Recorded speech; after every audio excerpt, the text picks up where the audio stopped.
Не, наверное, больше, 2 недели где-то. Week to 2 weeks.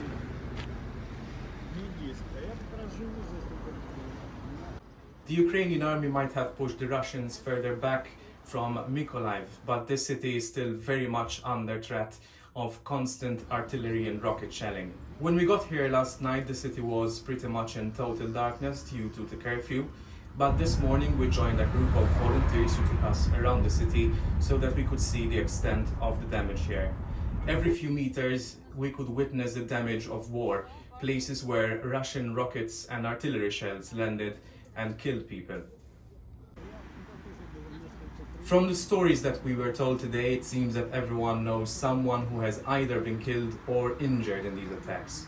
We heard stories such as that of the couple who were killed in their sleep in their flat, to the lady who was killed at her desk while working at the office, to the popular radiator repairman who was decapitated by a piece of flying shrapnel. There were two cases. One is his acquaintance. He got his head cut into two halves by the cluster bomb. And that was the family, granny, grandpa, their daughter and granddaughter.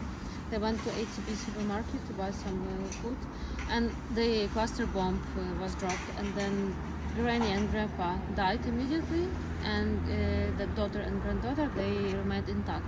Officials here have been telling us that they need a better air defense system.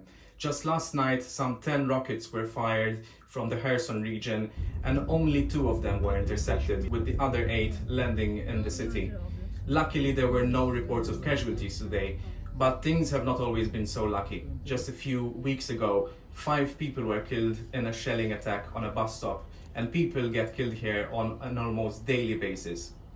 The volunteers told us that Ukraine desperately needs more modern Western weapons, such as the HIMARS rocket system and the M777 howitzer. Oleg, one of the volunteers, told us that these weapons are very effective, but there are simply too few of them to go around. Give us more weapons, he said. We have the motivation to do this, to win this war. We will tear them apart with our teeth if we have to, he said, but we need more weapons. We need more weapons to win this war. We could win, but instead we keep organizing funerals.